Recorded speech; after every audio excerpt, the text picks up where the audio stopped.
Muy buenos días a todos. Es un placer para mí estar acá y haber sido invitado a participar del Congreso Científico Internacional del año 2021. Yo soy el doctor Sebastián Velázquez Avente, soy especialista en endocrinología y metabolismo, especialista en medicina interna. Y les voy a hablar de cómo evitar el infarto agudo de miocardio en un paciente con diabetes. Agradezco una vez más a la FELSOCEM por la invitación. En lo que va de esta charla vamos a hablar de estos ítems, la actualidad de la diabetes a nivel mundial, cómo evaluamos el riesgo cardiovascular, el impacto de la diabetes y otros factores de riesgo en la enfermedad cardiovascular y las medidas para evitar el infarto agudo de miocardio en pacientes con diabetes. Antes de empezar, debemos recordar que la diabetes mellitus afecta actualmente aproximadamente a 463 millones de personas que están viviendo con diabetes y se prevé un incremento del 51% para el año 2045, alcanzando los 700 millones de personas a nivel mundial. Mientras que en nuestra región, en América del Sur y América Central, se prevé un incremento del 55% para el año 2045 y vemos que es ligeramente superior a la tendencia de incremento mundial. Un poquitito del Mercosur, en el año 2011, algunos estudios hablan que la tasa de mortalidad por diabetes estaba encabezada por Paraguay, seguida por Brasil, luego por Uruguay, por Argentina y por Chile, mientras que en ese mismo año, en el 2011, la tasa de mortalidad por enfermedad isquémica cardíaca y de accidentes cerebrovasculares estaba encabezado por Brasil, seguido por Paraguay, Uruguay, Argentina y Chile. En Paraguay, en mi país, en el año 2011, esto es una publicación en el 2013, las 5 principales causas de funciones estaban encabezadas en primer lugar por la enfermedad isquémica del corazón, por las enfermedades cerebrovasculares y en tercer lugar por la diabetes mellitus. Es decir, 2 de las enfermedades que estamos tratando en este mismo momento son las 3 principales causas de muerte para esa época, que es la última estadística que tenemos principalmente. Y tenemos que hablar de esto, que son los factores de riesgo modificables asociados al infarto agudo de miocardio. Este es un estudio publicado en el Lancet, es el INTERHER, realizado en 55 pacientes, y podemos ver que el tabaquismo, la diabetes, la hipertensión y la obesidad abdominal, obesidad central, constituyen un doble, aumentan el riesgo en 2 veces aproximadamente de tener un infarto agudo de miocardio. Quiero recordarle un poquitito porque hay de diferentes cursos, algunos quizás no sepan, alguien que no sepa les va a servir. Cuando tenemos estos puntos, estas cajitas, tienen unas líneas. Si esas líneas no tocan el 1, esta línea vertical, estamos hablando de que es estadísticamente significativo. Y esto lo proporcionan mayor riesgo, mientras esto disminuye el riesgo de tener esa enfermedad que se está hablando, que en este caso es el infarto agudo de miocardio, ya que no toca esta línea del odds ratio de 1. El consumo de frutas y verduras y la actividad física, hacer ejercicio, disminuyen el riesgo de manera estadísticamente significativa de tener un infarto agudo de miocardio.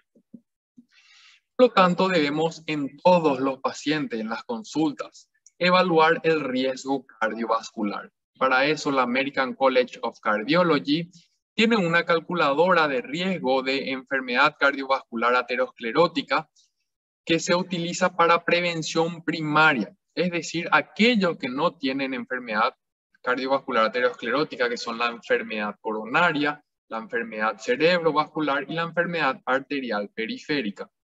Esta calculadora está disponible en la web, está disponible en los teléfonos inteligentes, en los smartphones, y consiste en cargar estos ítems que son la edad del paciente, el sexo, la raza, la presión sistólica, la presión diastólica, el colesterol total, el colesterol HDL, el colesterol LDL, si el paciente tiene una historia de diabetes, si fuma o no fuma, si está en tratamiento para la hipertensión arterial y si está usando o no estatinas y aspirina. Una vez que se cargan todos estos datos, da un valor y se considera de riesgo bajo, al menos del 5%, cuando está entre 5 y 7.4%, un riesgo borderline entre 7.5% y 19.9%, un riesgo intermedio, y de alto riesgo cuando es más del mayor o igual al 20%.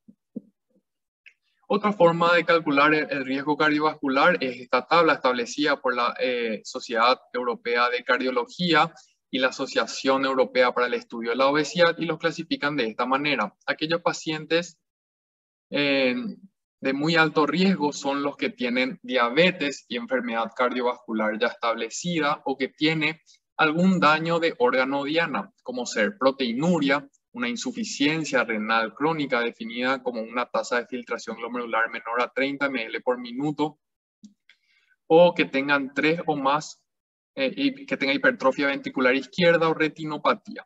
También aquellos que tengan 3 o más factores de riesgo importantes como hipertensión, dislipidemia, tabaquismo y obesidad. O aquellos pacientes con diabetes tipo 1 de inicio temprano que tengan más de 20 años de haber sido diagnosticados. Son pacientes de alto riesgo aquellos pacientes con diabetes más de 10 años de duración sin daño de órgano diana más cualquier otro factor de riesgo adicional. Y son de riesgo moderado aquellos pacientes jóvenes con diabetes mellitus tipo 1 menor a 35 años o diabetes tipo 2 menor a 50 años con duración de la diabetes menor a 10 años sin otro factor de riesgo cardiovascular. ¿Y cuáles son las medidas para evitar el infarto agudo de miocardio en pacientes con diabetes entonces? Y este es un estudio hecho en el 2008 en el que se demuestran los beneficios de la intervención multifactorial sobre los eventos cardiovasculares. Tenemos un grupo en tratamiento intensivo y un grupo en tratamiento convencional. Esta es otra forma de representar los resultados. Hablamos de resultados estadísticamente significativos, es decir, que no se deben al azar cuando estas líneas no se tocan. Cuando estas líneas se tocan es un resultado estadísticamente no significativo y puede deberse al azar. En este trabajo, el grupo intensivo eran aquellos pacientes que lograron un mejor control, es decir, una hemoglobina glicosilada menor a 6.5%, que tenían como objetivo un colesterol menor a 175 miligramos por decilitro, triglicéridos menor a 150 miligramos por decilitro y presión sistólica menor a 130/80. Y se vio que el grupo de pacientes que logró estos objetivos tuvo una reducción del riesgo absoluto de eventos cardiovasculares en un 29% y de manera estadísticamente significativa, como les expliqué. Por lo tanto, debemos abordar todos los factores de riesgo cardiovascular, es decir, incentivar la actividad física, la pérdida de peso en aquellos pacientes obesos, buscar la pérdida de peso de esos pacientes, el consumo de frutas y verduras y el abandono del hábito tabáquico.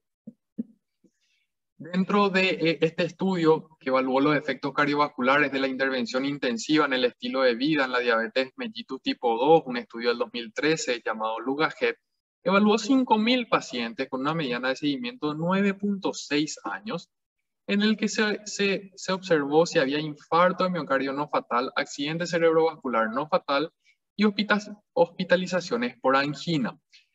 El grupo intervención eran pacientes que hacían actividad física y que hacían dieta para la pérdida de peso y lograron una pérdida de peso del 8.6% versus un 0.7% de los que no hacían actividad física y no hacían dieta. No, si vemos aquí las líneas se tocan, no hubo diferencias significativas en los eventos cardiovasculares entre ambos grupos solamente por la pérdida de peso, pero sí se vio que por esta pérdida de peso disminuyó la hemoglobina glicosilada, disminuyó la hipertensión arterial, disminuyó el colesterol total de manera estadísticamente significativa. No así el LDL que disminuyó, pero no de manera estadísticamente significativa. Y ahora pasamos al control glucémico. Se sabe, porque este es un estudio publicado en el 2010, es un metaanálisis que incluyó 102 estudios prospectivos con una cantidad de pacientes de casi 700.000 pacientes. Se vio que los pacientes con diabetes tienen, versus los no diabéticos, los pacientes con diabetes tienen casi el doble de riesgo de tener una enfermedad coronaria, de muerte coronaria y de infarto de miocardio no fatal. También se vio que los pacientes con diabetes tienen más riesgo de accidente isquémico transitorio, de accidente cerebrovascular isquémico, de accidente cerebrovascular hemorrágico y también mayor posibilidad de tener muerte por enfermedad, otras causas de enfermedad vascular. En relación a la glicemia en ayunas, se sabe que aumenta el riesgo de enfermedad coronaria en aquellos pacientes que tienen una glicemia mayor a 100. Ya hay un aumento del riesgo de enfermedad coronaria. Y cuando aumenta a más de 126, es decir, con glicemia alterada en ayunas, ya hay un aumento del riesgo de enfermedad coronaria. Con el glicemia mayor o igual a 126, que es en rango de diabetes, aumenta aún más este riesgo de eventos coronarios. Este es un estudio, el DSCT y el EDIC, es un estudio en diabetes tipo 1 muy conocido, en el que al tratamiento intensivo se le hizo tratamiento con insulina versus que el tratamiento convencional era dieta, actividad física, y se vio que aquellos pacientes en el tratamiento intensivo se logró una hemoglobina glicosilada de 7.4%, mientras que en el grupo convencional la hemoglobina glicosilada era más alta, el 9.1%. Y en el grupo mejor controlado se disminuyó un 57% las posibilidades de tener un infarto de miocardio no fatal, un accidente cerebrovascular o muerte por enfermedad cardiovascular. Este es un estudio muy conocido también, el UKPDS, y es el seguimiento a 10 años. Y se vio, si bien acá vemos que no toca la línea, vemos estadísticamente significativos, se logró una disminución del 15% del infarto de miocardio de manera estadísticamente significativa. Este es un metaanálisis en los cuales se demostró cómo el efecto que tiene el control intensivo de la glucosa en la diabetes tipo 2. Si bien acá vemos que tocan las líneas, este es el resultado del conglomerado de estudios que estamos viendo acá y vemos que no toca la línea, es decir, es estadísticamente significativo para estos dos eventos. Y este estudio lo que concluyó es que una disminución del 0.9%, casi el 1% de hemoglobina glicosilada, es decir, tener una hemoglobina glicosilada 1% más bajo de lo que se tenía previamente, disminuyó en un 17% el riesgo de infarto de miocardio no fatal y disminuyó en un 15% el riesgo de eventos de enfermedad coronaria, y ambos estadísticamente significativos. Por lo tanto, las metas en mantener la diabetes y la hemoglobina glicosilada, se habla de una meta de hemoglobina glicosilada de menos del 7%. Esto establecido por la Asociación Americana de Diabetes. Si bien sabemos que las metas en el paciente con diabetes debe ser personalizado y teniendo en cuenta diferentes factores como el riesgo de hipoglicemia que puede tener ese paciente, en esos casos somos más permisivos con esta hemoglobina glicosilada, permitiendo hasta 7,5%, 8% en aquellos que tienen una duración de la enfermedad muy larga o que tienen poca expectativa de vida, pacientes añosos, 85, 90 años, que tienen comorbilidades importantes como derrame cerebral, infarto de miocardio previo o enfermedades vasculares, complicaciones vasculares establecidas, insuficiencia renal, retinopatía. Eso nos hace ser más permisivos en el resultado de esta hemoglobina glicosilada. Si no, el objetivo es mantener menos del 7%. También es importante hacer el control adecuado de la hipertensión arterial, de la presión arterial, porque son innumerables los estudios. Aquí les puse 5, pero son muchos más los estudios que habla de un beneficio en relación al control de la presión arterial y el tratamiento de la hipertensión arterial con el objetivo de lograr una presión arterial menor a 140/90, reduce los eventos cardiovasculares, infarto agudo de miocardio, accidente cerebrovascular, y también disminuye las complicaciones microvasculares, retinopatía, nefropatía, etc. Por lo tanto, la Asociación Americana de Diabetes establece que en aquellos que tienen un riesgo cardiovascular menor al 15%, el objetivo sea mantener una presión arterial menor a 140/90, mientras que aquellos que tienen un riesgo cardiovascular más alto, mayor o igual al 15%, la presión arterial se busque mantener una presión menor a 130/80. Y en las guías europeas, en relación a la presión sistólica en aquellos pacientes menores a 65 años, se debe buscar una presión sistólica de 120 a 129 si el paciente tolera. Y en aquellos pacientes mayores a 65 años, se busca como objetivo una presión sistólica entre 130 y 139 milímetros de mercurio. Mientras que la presión diastólica mantener entre 70 y 79 milímetros de mercurio. Así, este es el algoritmo de tratamiento de la hipertensión arterial en los pacientes con diabetes.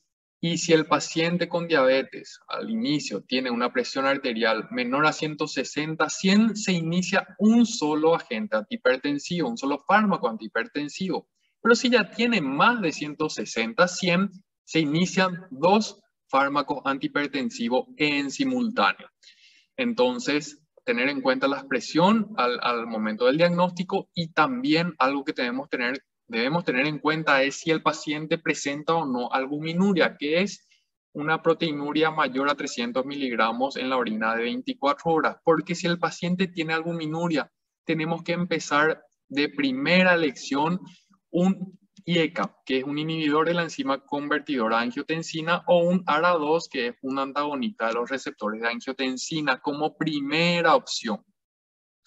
Y luego ir agregando un bloqueante de canal de calcio o diurético. Si es mayor a 160, empezamos 2 fármacos, como dijimos. Si tiene albuminuria, un IECA o un ARA2, más un bloqueante de canal de calcio o diuréticos. Y así vamos agregando fármacos antihipertensivos con el objetivo de lograr las metas terapéuticas de hipertensión que vimos en el slide anterior. También debemos controlar la dislipidemia. ¿Por qué? Y por esto hay varios estudios también que hablan de los beneficios cardiovasculares de las estatinas. Este es un metaanálisis publicado en el 2008, incluye 18.600 pacientes, y se ve como el uso de estatinas, los pacientes que usaron estatinas tuvieron menos riesgos de eventos coronarios mayores, tuvieron menos riesgos de revascularización coronaria, de ser sometidos a un procedimiento de revascularización coronaria, menos riesgo de tener un accidente cerebrovascular, y también tuvieron menos riesgos de eventos vasculares mayores. Entonces, las estatinas son importantísimas también para el tratamiento de disminuir el infarto agudo de miocardio, para el tratamiento de los pacientes con diabetes. Y la Asociación Americana de Diabetes establece que en aquellos pacientes diabéticos entre 40 y 75 años, sin enfermedad cardiovascular establecida, se utiliza estatinas de intensidad moderada. Hablamos de estatinas de intensidad moderada, aquellos que logran un descenso del LDL entre un 30 y 49%. Dentro de ellos tenemos la atorvastatina de 10 y 20 miligramos, la rosuvastatina de 5 y 10 miligramos, la simvastatina de 20 y 40 miligramos, pravastatina entre 40 y 80 miligramos, entre otros. Mientras que para los pacientes diabéticos con múltiples factores de riesgo de enfermedad cardiovascular o entre 50 y 70 años, es razonable utilizar estatinas de alta intensidad, que son aquellos que logran un descenso del LDL mayor o igual al 50%. Y dentro de este grupo tenemos a la atorvastatina de 40 y 80 miligramos, la rosuvastatina entre 20 y 40 miligramos. Mientras que aquellos que tienen más del 20% de riesgo cardiovascular, es razonable agregar ezetimibe, que es otra droga asociada a las estatinas.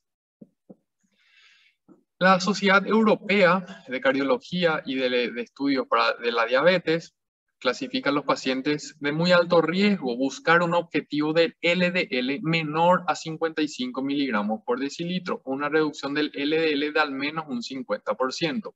Para aquellos pacientes clasificados como de alto riesgo, buscar una LDL menos del 70% o una reducción de LDL de al menos un 50%. Y aquellos pacientes que tienen un riesgo moderado, buscar un objetivo de LDL menor a 100 miligramos por decilitro. En relación a los antiagregantes plaquetarios, que son otros fármacos también utilizados, hay más controversias. Este es el Antithrombotic Trialist. Es un estudio realizado, publicado en el Lancet en el 2009, en el que se evaluó los efectos de aspirina en prevención primaria y secundaria de enfermedad vascular.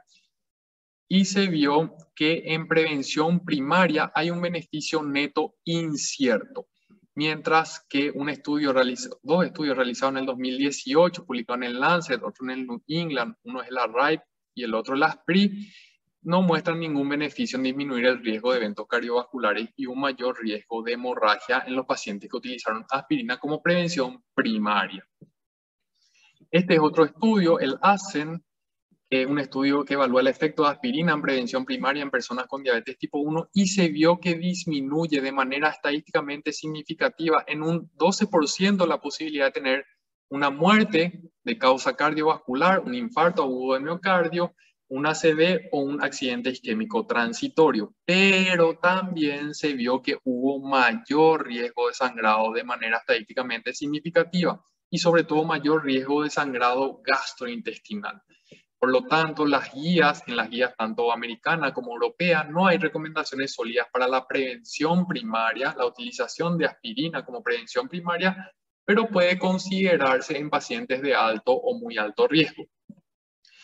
En relación a los nuevos antidiabéticos orales, hay nuevos antidiabéticos orales y también inyectables con comprobados beneficios cardiovasculares. Son fármacos que aparecieron hace 5, 6, 7 años aproximadamente, y dentro de ellos tenemos a los inhibidores de SGLT2 como la empagliflozina, la canaliflozina, la dapagliflozina. Estos inhibidores de SGLT2 que les había mencionado han demostrado una reducción significativa de los eventos cardiovasculares. Es decir, los pacientes que toman estos remedios tienen menos chance de morirse por un infarto agudo de miocardio, por un accidente cerebrovascular. También les mencioné que hay antidiabéticos inyectables como la liraglutide, semaglutide, dulaglutide, albiglutide, entre otros, que son dentro del grupo de los fármacos de agonistas de GLP-1, también utilizados para el tratamiento de la diabetes, y esto han demostrado una reducción significativa de los eventos cardiovasculares. Por lo tanto, estos son estudios realizados en pacientes con enfermedad cardiovascular ya establecida, es decir, pacientes que ya se sabían que tenían un infarto agudo de miocardio, que ya han tenido un ACV, y se demostró que disminuye la mortalidad en esos pacientes utilizando estos fármacos. Por lo tanto, en este grupo de pacientes está indicado y debemos administrar tanto los inhibidores de SGLT2 como los agonistas de GLP-1. Y esto se ve plasmado en las guías de la Asociación Americana de Diabetes y la europea también, en la que se recomienda en pacientes con enfermedad cardiovascular establecida o enfermedad renal establecida a los inhibidores de SGLT2 o los agonistas de GLP-1 con beneficios cardiovasculares demostrados como parte del tratamiento hipolicemiante, como parte del tratamiento de la diabetes. Y como mensaje final para llevar a casa las conclusiones de esta presentación, podemos decir que la enfermedad cardiovascular es la principal causa de morbilidad y mortalidad de los pacientes que tienen diabetes. Se habla de un alto costo para la salud pública de millones y millones de dólares para tratar ambas enfermedades. Por lo tanto, es importante evaluar al paciente, los diferentes factores de riesgo cardiovascular que presenta, y estratificar el riesgo en el que se encuentra cada uno de los pacientes y hacer el abordaje y tratamiento simultáneo de los múltiples factores de riesgo que disminuyen los eventos cardiovasculares en los pacientes con diabetes.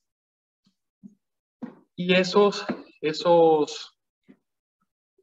ítems, esos factores de riesgo cardiovasculares consiste en incentivar la actividad física, que consiste en una actividad física de 150 minutos semanales, puede hacerse en 30 minutos, 5 veces por semana por lo menos, incentivar el consumo de frutas y verduras, disminuir el consumo de comidas chatarras, alimentos ultraprocesados, en incentivar la pérdida de peso en aquellos pacientes que tienen obesidad, en incentivar también el abandono del hábito tabáquico, que aquellos pacientes que estaban fumando abandonen, y hacerle el acompañamiento tanto psicológico como tratamiento farmacológico para que deje de fumar, y el tratamiento de las diferentes enfermedades.